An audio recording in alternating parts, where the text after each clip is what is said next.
À Dieu soit la gloire en son nom d'amour. Dans mon âme noire s'est levé le jour. Jésus à ma place mourut sur la croix.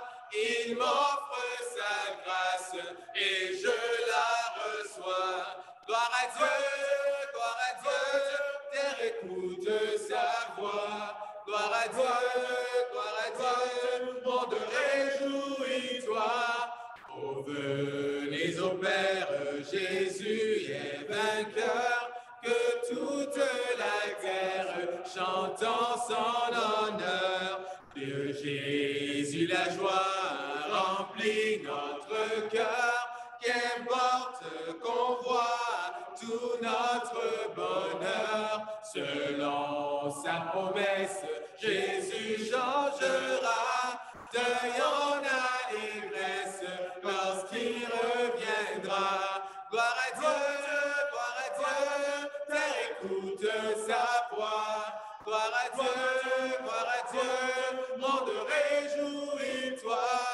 Oh, venez au Père, Jésus est vainqueur, que toute la terre chante en son nom. Gloire à Dieu, terre écoute sa voix. Gloire à Dieu, monde réjouis-toi.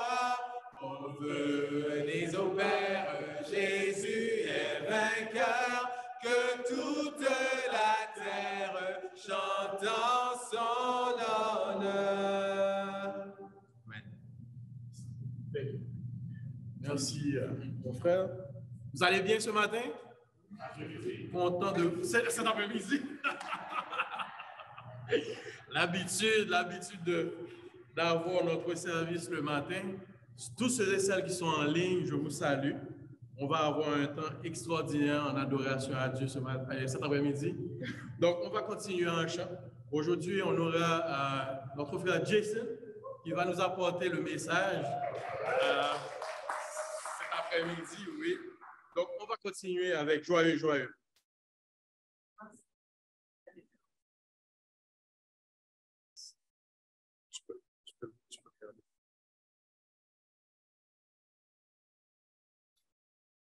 Fais les manœuvres techniques pour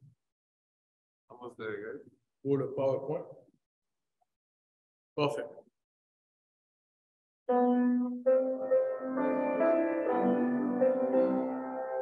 Joyeux, joyeux, je t'adore, de mon cœur s'élève chant, sitôt qu'apparaît l'aurore, le soir au soleil couchant, plein de joie et d'allégresse, je te bénis chaque jour pour t'apporter ta largesse, Dieu de grâce, Dieu d'amour. Cette joie envahissante remplit mon âme en tout lieu, son ardeur reconnaissante ne peut que louer son Dieu. Oui, d'un pôle à l'autre pôle, ton peuple est d'amour saisi. Ce peuple dont le seul rôle est de dire un mot merci. Quel poème ou cantique pourrait s'arroger l'honneur de chanter la joie unique quand toi Dieu ce bonheur, exprimer l'inexprimable, je ne le puis, je le sais, Dieu trois fois c'est adorable, heureux, comblé, je me tiens. Amen. Asseyez-vous s'il vous plaît. Prions. Seigneur, merci pour notre service d'adoration de cet après-midi. Toi, Seigneur, qui nous as bénis pendant toute la semaine, Seigneur. Tu nous as montré ton œuvre, Seigneur, à chaque jour, Papa. Tu nous as permis de retrouver tous nos sens à chaque matin. Nos sens se régénèrent à chaque matin grâce à toi, Papa. Seigneur, tu as béni nos familles, tu as béni nos enfants, tu as béni nos mariages, nos relations, Seigneur, et c'est grâce à toi. Tu nous as bénis encore cette semaine, Seigneur, avec semaine dernière avec le mariage de Eric et Inès, Seigneur, que Seigneur, tu vas bénir, Papa. Seigneur, merci pour tout ce que tu as fait. Merci aussi, Seigneur, pour le sacrifice de ton Fils Jésus. Je te prie, Seigneur, de bénir notre frère Jason, Seigneur, qui va nous apporter ton message, Papa. Fais que, Seigneur, ce message puisse transformer des cœurs, Papa. Merci pour tout. Et sur notre Fils Jésus, justement. Amen.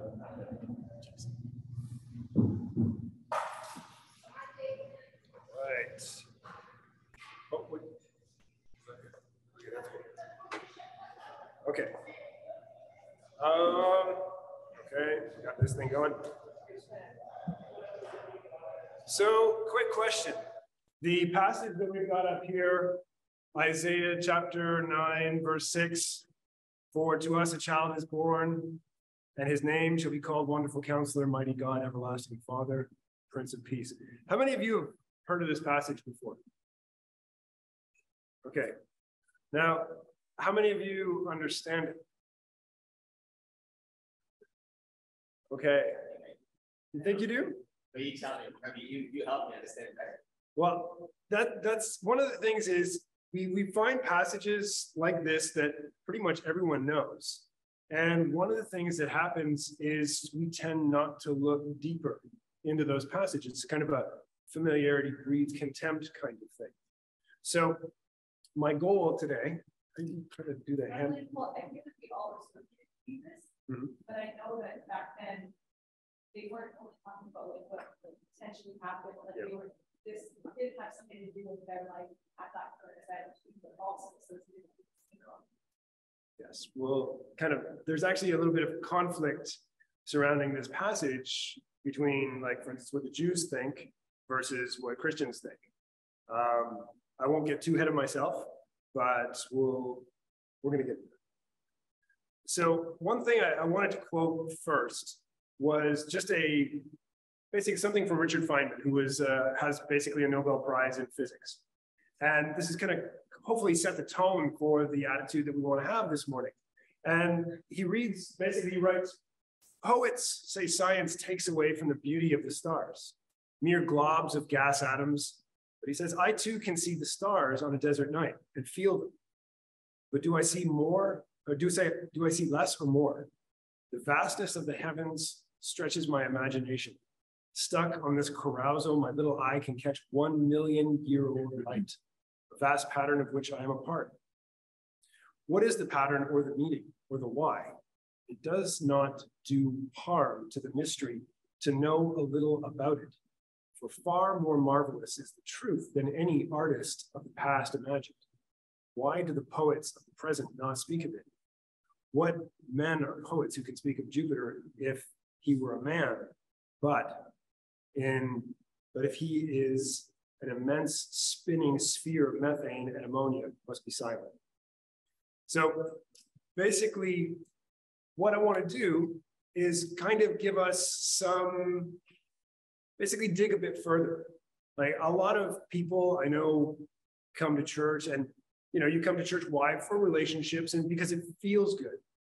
But one of the things I would submit to you is that in terms of our worship, God is a lot more than just emotion. It's a lot more than, if we want to worship God with, in the spirit of Deuteronomy chapter 6, 4-7, worship God with all your heart, with all your mind, with all your spirit, with all your soul, with all your strength, then we need to go a little bit further. We need to use the mind as well.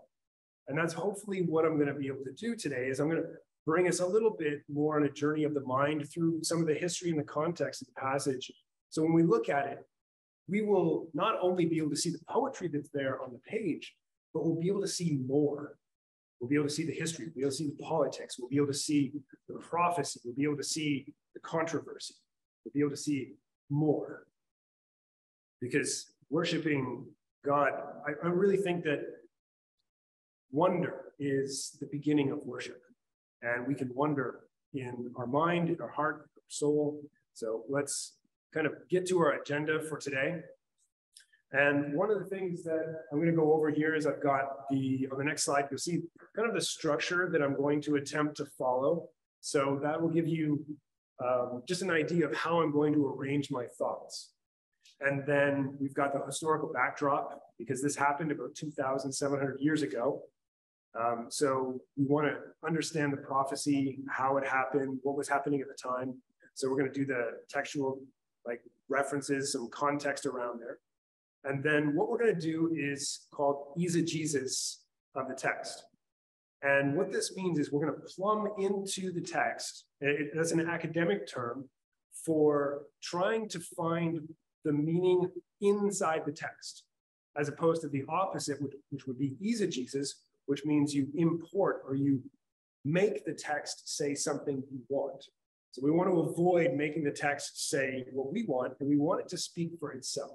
So that's what we're going to try to do as we go through this. And we're going to see a lot of themes here. We're going to see in, for instance, Hebrew poetry.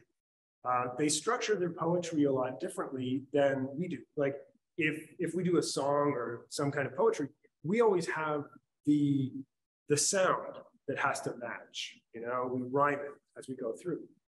But Hebrew poetry is a bit different. They always contrast two ideas, or they'll have two phrases that will kind of increase the meaning, they'll amplify the meaning. So we're going to see that here when we're looking at the very Hebrew structure of this poem. And it's going to contrast light and darkness. It's going to contrast our freedom and our sin. And it's when we look at it in the whole context, we're really going to see this tremendous message of hope that is just going to leap off the page at us, which is going to be absolutely amazing.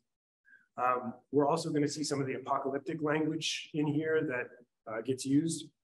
And then we see this grand promise of deliverance and justice. It's going to come in the promise of the Messiah. And then we'll also deal with some Jewish objections to Isaiah 9, verse 6, the passage I just read, when we get to that point. So first off here, what I want to do is we're going to set up some historical background and some language. And from there, we're going to look at how that is a messianic prophecy. And then we're going to try to see if we can identify that as in the fulfillment of Christ. So you can think of this as some of the historical backdrop that we'll be looking at is going to be the northern kingdom of Israel. And then we're going to go into the passage, and there's this messianic prophecy of what's going to happen in the future. And it happens to be in this passage that we'll look at. It's in Galilee. And then we're going to see how we can associate this to Christ and how he fulfilled this role. So here, just a little bit of history. I'm hoping you guys can smell the hair. No one can see any of that. Okay, let me explain it all the better then. Basically what happens here in the historical backdrop, you have a map up there, and what it's portraying is, okay, first off, it's difficult for me to see.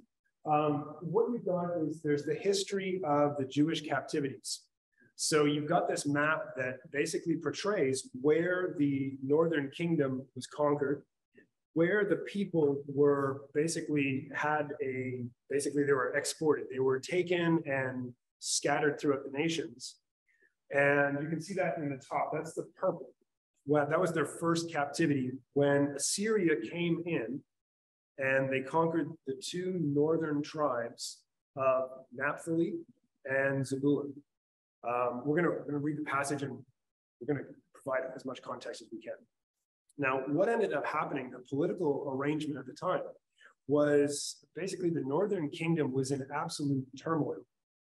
If you go through this, basically, and you read in the book of 2 Kings, there's a lot of really parallel notes that you'll see. You could actually read Isaiah and the book of Kings. There's almost verbatim the same text in both of them frequently. The thing that Isaiah has is it basically fills in a little bit more space in between some of the events of the Kings with, for instance, some prophecy and some expectation of coming judgment. So we're going to park in Isaiah for this, but a lot of the historical context is outlined in the second Kings. And what you can see in there is that Judah, well, basically, okay, There's a difference between Syria, which is Aram, and Assyria. Those are two different things, so don't confuse those. Assyria was the dominant power at the time. They were the juggernaut of military power. And then you've got this small kingdom of Aram, and then you've got the northern kingdom of Israel, which are really unstable.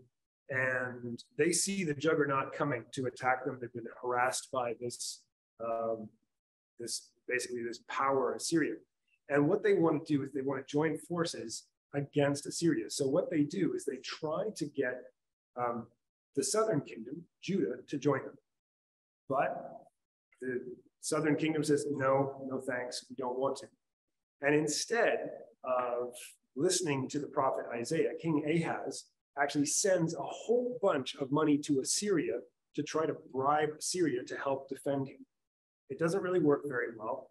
And what ends up happening is there's an invasion that comes in the northern part around the Sea of Galilee. So around that Sea of Galilee, in this middle map, you can see in red, there's the two tribes of Naphtali and Zebulun. Those were the northernmost tribes around that area. And those were the first two to fall in the first invasion that Assyria came in. And you can see the dates for that. The first invasion, 734 to 732. Okay, so try to keep these dates in mind. It's going to help us as we get the chronology of what's happening so we can get the context. Okay, so next what happens is the Assyrians are going to take the Israelites off into captivity. And there's two times that this happens. There's an initial one where they just take the two northern tribes. And then a little bit later in 724 to 721, there's going to be, Israel is going to be completely destroyed.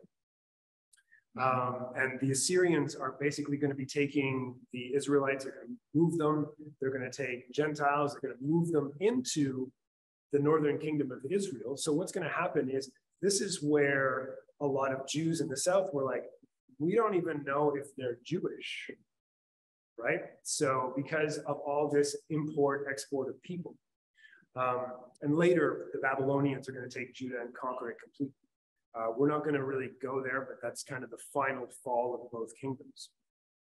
Now, keep in mind these dates. You've got these two invasions. You've got 734 to 732, 724 to 721. Keep in mind when we're doing BC, the bigger the number, the farther back in time it is, right? So smaller number, closer in time. So the second invasion happened at 724 to 7. Okay, so here we go. Now what we've got is here, chapter 7. This is the prophecy. Here's the kind of the surrounding structure that we have around Isaiah 9. And it's full of messianic prophecy. So what we've got is we've got King Ahaz, who's facing this invasion from Aram and Israel. And at this point, you end up getting Isaiah going to the king and saying, okay, ask for a sign. And he refuses. And he says, okay, I'm going to give you one anyways. Virgin birth right there. And you can see Matthew quoting this in Matthew 1, 22, 23. And that was in 735. So that was just a little bit before the first invasion, the first captivity came.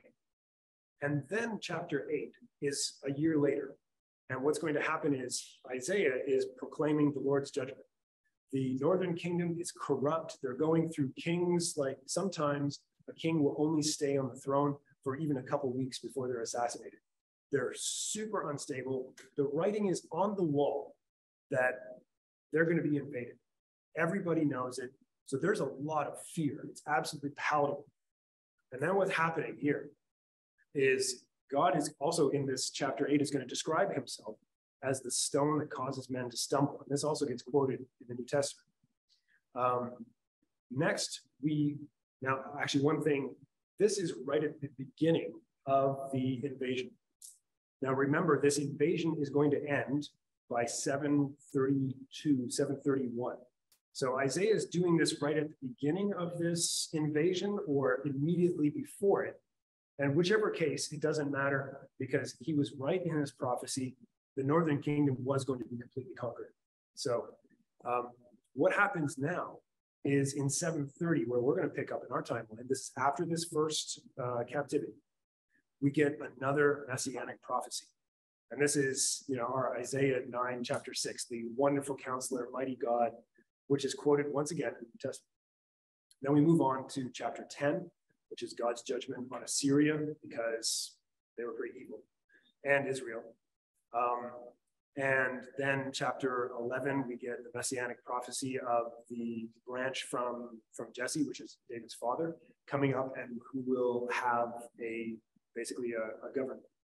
Now, after this, chapter 12 to I think 39, that is after the second invasion. And it's all about basically judgment on Israel and the coming judgment on Judah if they don't repent.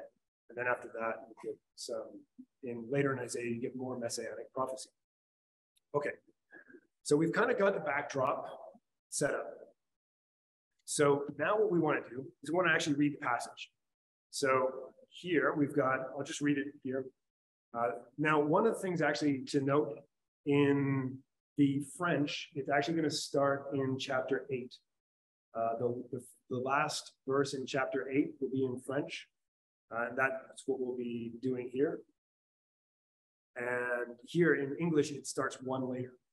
Actually, as an anecdote, in the Jewish Bible, it starts at the same point as the French Bible. So I didn't look up all the reasons for why that was, but who cares? So it says here, nevertheless, there will be no more gloom for those who were in distress.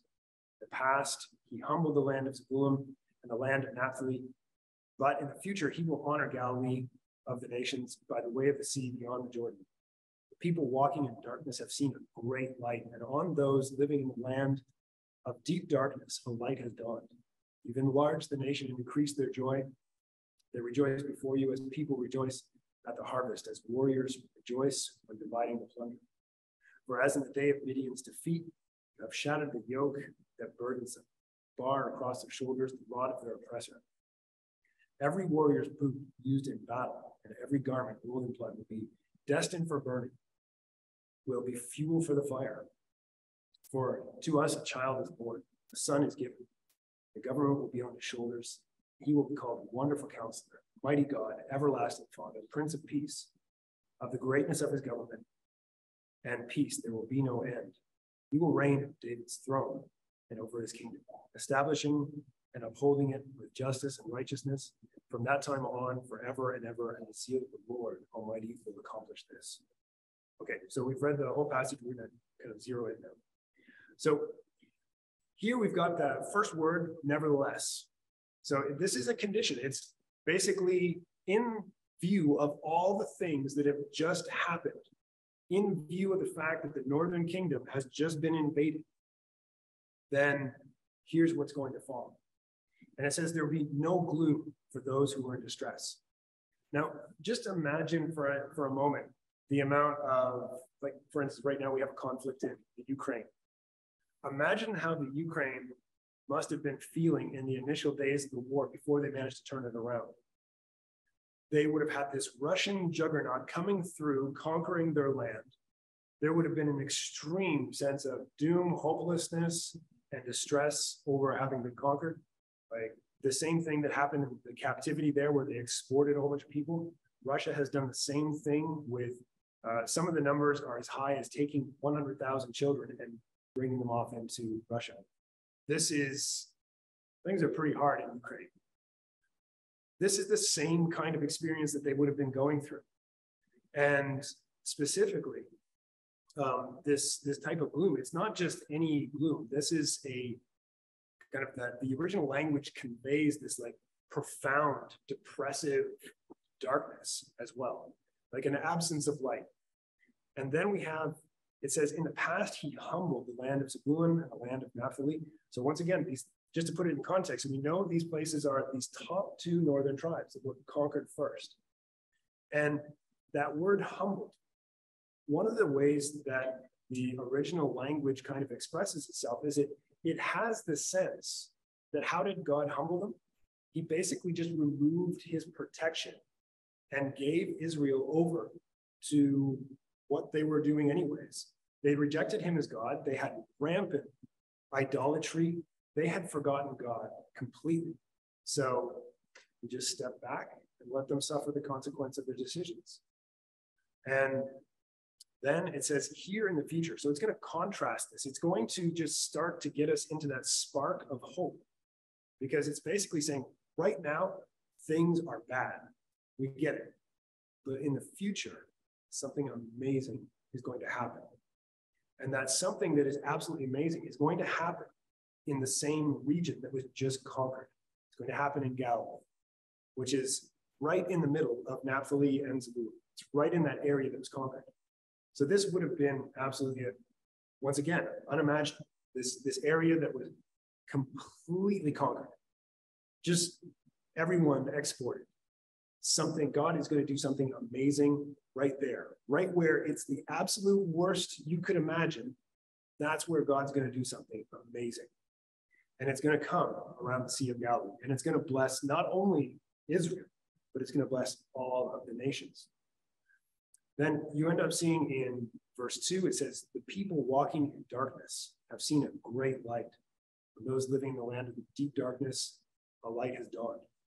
Now, once again, this is that structure of Jewish thought where you get this contrast between something that is, basically, you get the contrast, an extreme, if you will. And once again, going to the original language, you could not get a more extreme contrast between these.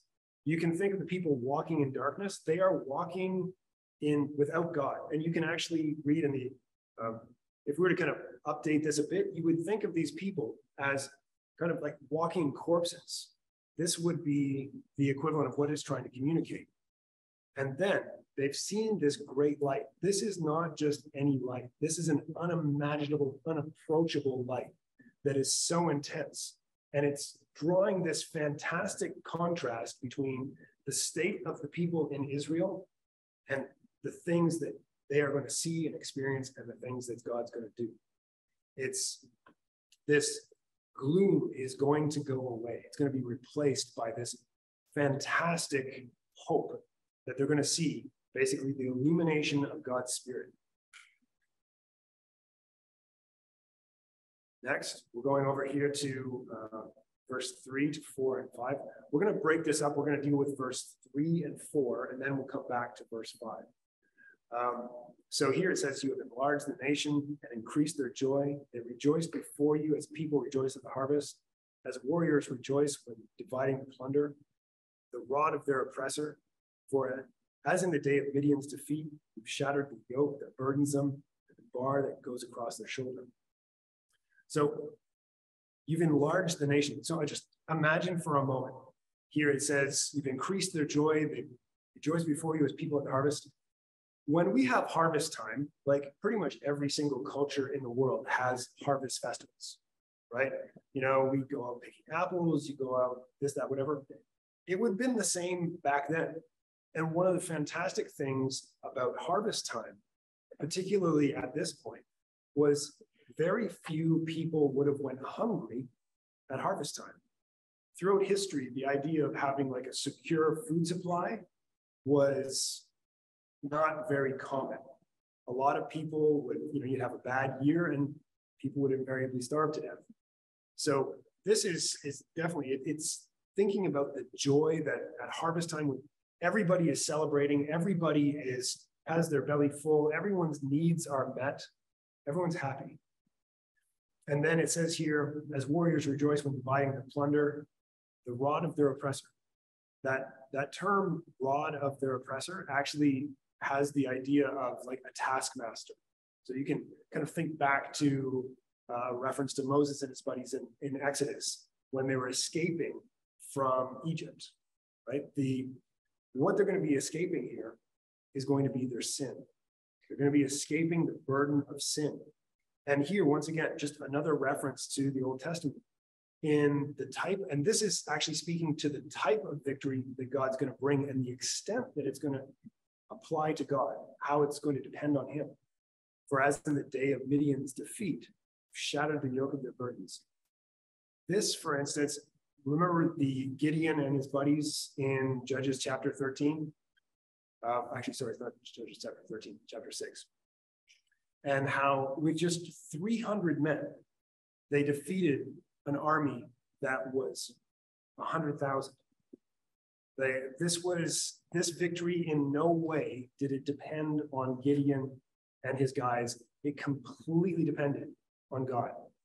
And the same kind of victory that we have over sin is going to come not from us, but it's going to be as dependent, if not more, on God basically bringing the victory. So he's going to shatter the yoke that oppresses us. He's going to shatter this burden of sin that we have. And then we get into verse 5 here where it says, every warrior's boot used in battle and every garment rolled in blood will be destined for burning, will be fuel for the fire. This is kind of like an apocalyptic language, where this is the same kind of language that you see in Revelation 16, in Zechariah 14:13, Isaiah 63. Also, a lot of these ideas, of like being burnt, being destined for burning, you'll see that in Revelation 14, Isaiah 66, and Joel 2. This is all language talking about this final battle that's going to happen and how basically our God is going to fight for us and for those who believe in him. It gives you this hope of kind of a swords to plowshares sort of thing, where we will train for war no more, because all this equipment, all this stuff is going to be fuel for a fire. It's going to be useless. And then it gets into here, into for unto us a child is born, to us a son is given, the government will be on his shoulders. Now, one of the things here, once again, you see that it's stating what might appear to be the same thing two times. But here, what we have is, for unto us a child is born. So this speaks to the birth of Christ, but also a son is given. For instance, in John 3:16, God so loved the world that he gave his only begotten son for us. The government will be on his shoulders. So this is going to be basically promising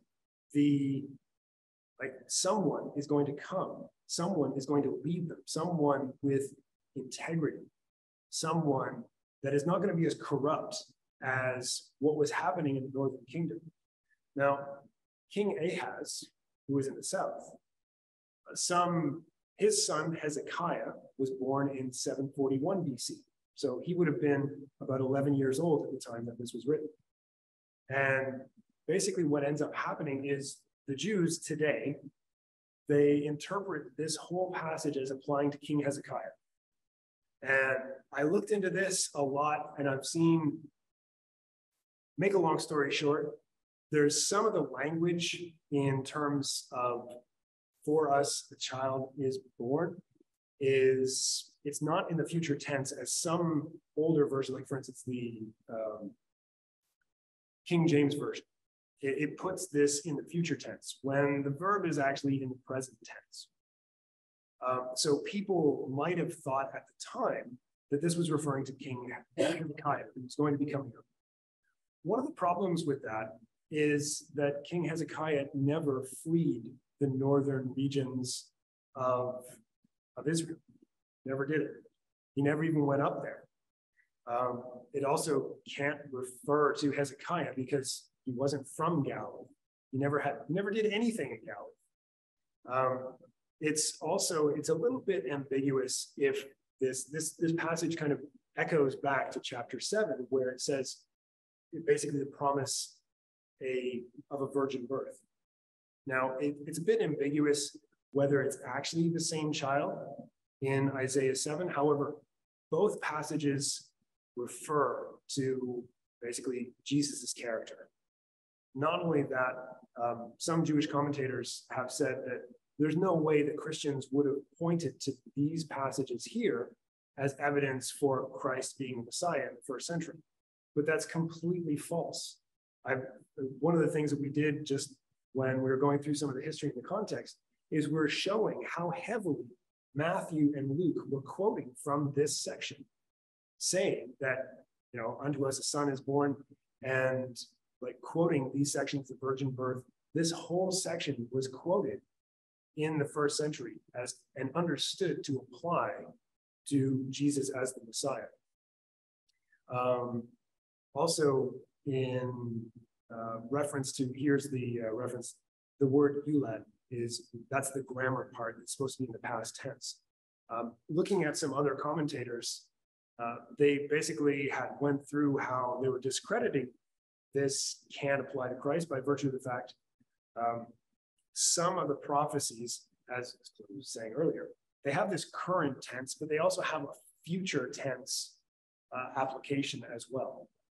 And I'm not going to get through all the analytics of that. I'm not a Hebrew scholar. I don't plan on becoming one, but basically I satisfied myself that no, the Jewish commentators that are saying that this can't apply to Christ, I satisfied myself that they're wrong. I've also put down here a couple of references at the bottom of the slides, also at the end. If you want to look at some of the resources, some of the commentaries from the rabbis or from the scholars who are experts in Hebrew who are analyzing this, go right ahead. It might be interesting for you. And then he will be called Wonderful Counselor, Mighty God, Everlasting Father, Prince of Peace. Looking once again at people who understand Hebrew far better than me, you can actually read this as these names up here as either being 4 names: Wonderful Counselor, Mighty God, Everlasting Father, Prince of Peace, or you can read it as 8 names. And you could read it as Wonderful, Counselor, Mighty, God, and so on and so forth. Now, some of the reason for that is if, for instance, if you wanted to read it as 8 separate titles, you could see some textual evidence for that, where you, for instance, go to Judges 13. And this is the birth of the announcement of the birth of Samson, where the angel of the Lord was before them, and they asked if they could basically do an offering to him, and they asked his name. And he said, it's beyond description.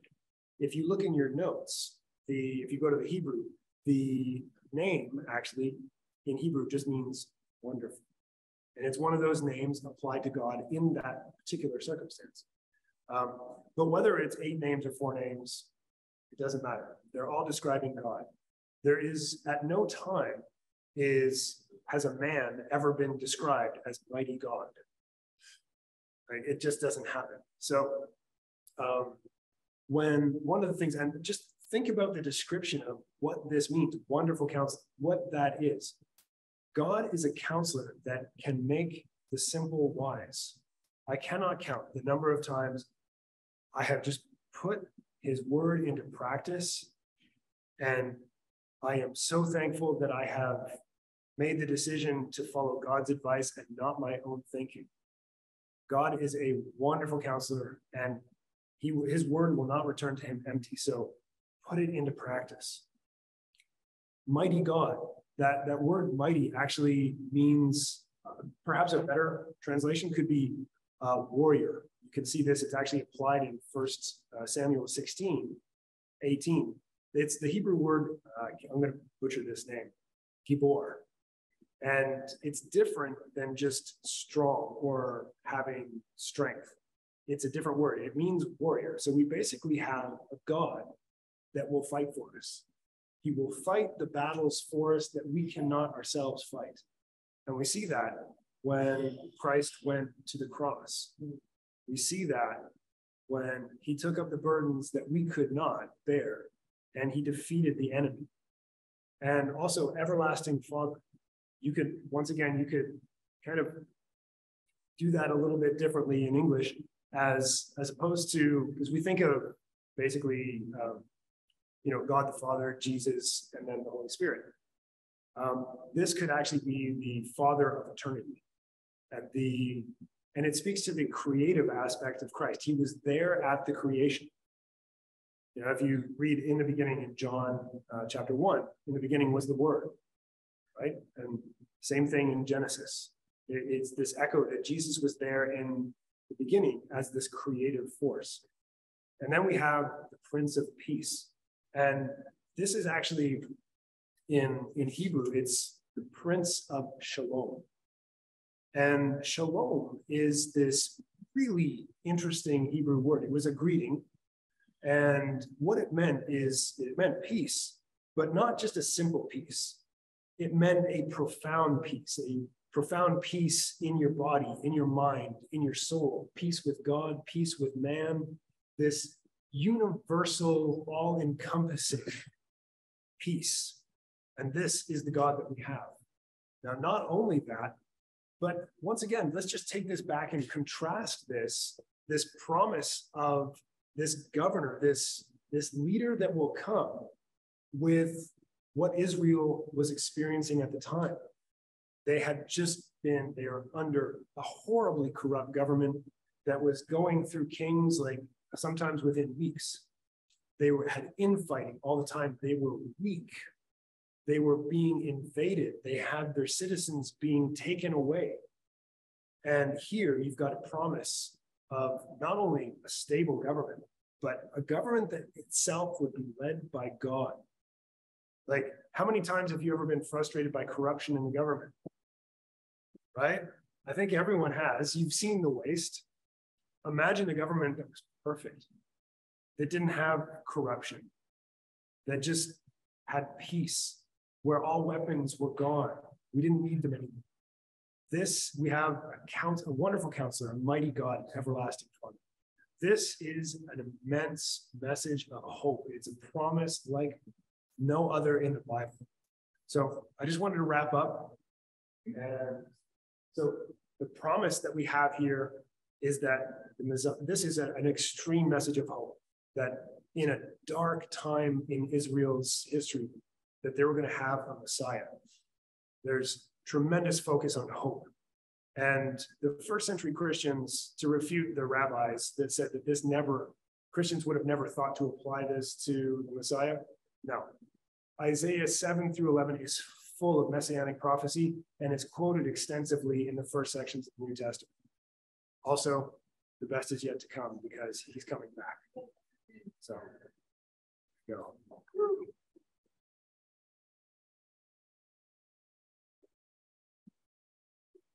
Songs. Just have to go up and get the songs.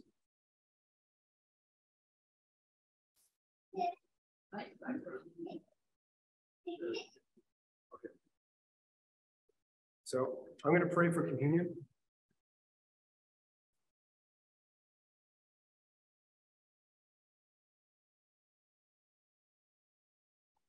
All right.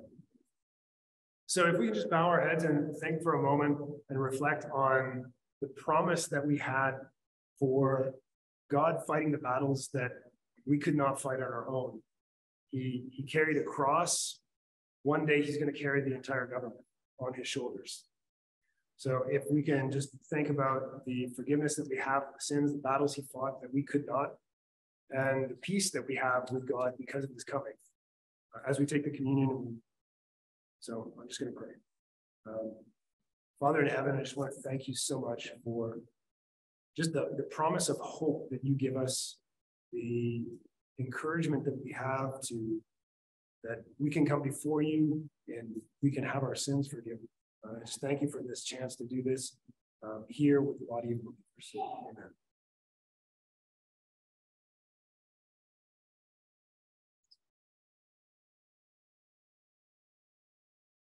Ce qui conclut notre service de communion. Merci, Jason. Chantons ensemble les anges dans nos campagnes.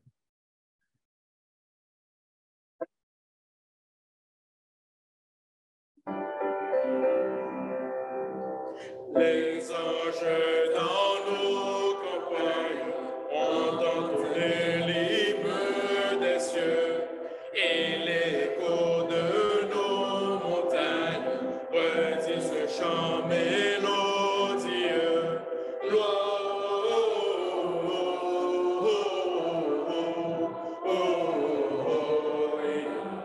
In excelsis Deo.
In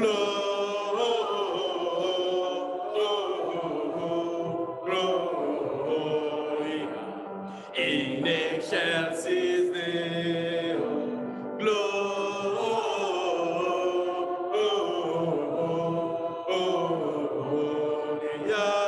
in excelsis Deo. Amen.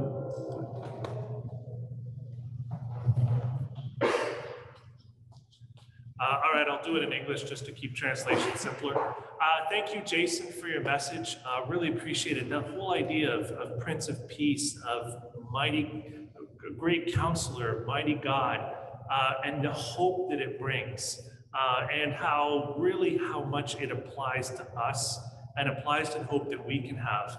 I know that sometimes I can look around at the world and feel a certain lack of hope at what's going on in the world around us. So I really appreciate that. I appreciate the timing of your message as Christmas time, as we're often thinking about Jesus, thinking about the birth of Jesus. That is what we're celebrating, and just thinking about how Jesus is so important to us. So thank you so much for your message. Really appreciate it. So it's that time for announcements. I've got a few. First thing is, unfortunately, I don't have a list of announcements, so I'm going a little bit off the cuff. Normally, our midweek is the first week of the month is supposed to be all together.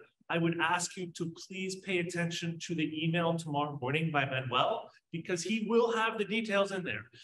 So please pay attention to that so that we know if we're meeting all together by Zoom or if we're meeting by family group. Should be by Zoom, but you never know, might be a change of season. It is by Zoom, okay. So please pay attention to the email tomorrow morning for the Zoom link for the midweek. Next Sunday, again, service in Laval and service here as usual. So please attend that. In 2 weeks is our Christmas banquet. So we will not be doing our usual service in 2 weeks. If you haven't signed up yet and or haven't paid yet, please do so ASAP. It helps us know who's coming and how much food to prepare. So please do that. That is my ask there. A couple of other things. Hope is having several activities. Right now, we're trying to raise money to help people in Haiti. So please be contributing to that. And I know Help Canada is also having several projects. So please go to the website for that, as well as having a few positions that are open. Did you?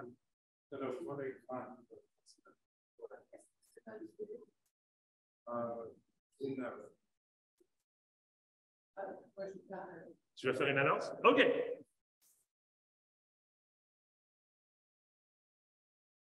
Je vais juste mettre un peu plus de détails dans ce que Mike vient de dire. On est en train de faire une levée de fonds pour Haïti. Les choses vont vraiment en empirant là-bas. C'est vraiment incroyable. Les gangs mettre de plus en plus de pression sur la population. Il y a très peu de nourriture. Les gens dans le village de Hope mangent à peu près 1 fois par jour. Donc, c'est vraiment important de donner pour essayer de... On envoie de l'argent là-bas assez régulièrement pour leur donner la possibilité de manger au moins 1 fois par jour.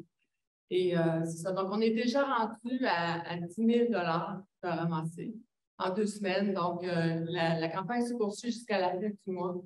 Je vous encourage à aller cliquer sur le lien que Manuel va mettre dans le courriel demain. Et puis, les donner dans la page pour Haïti. Donc, merci beaucoup. Merci. Merci, Adam. Lastly, the church is working on règlements généraux, our rules for our church.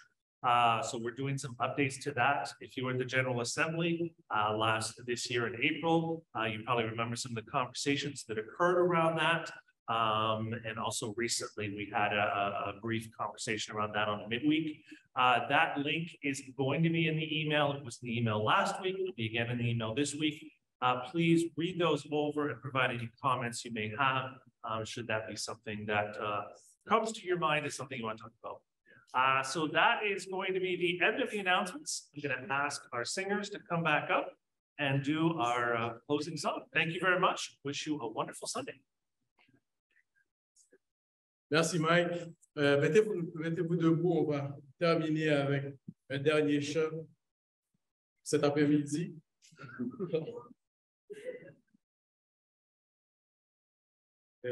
Alex?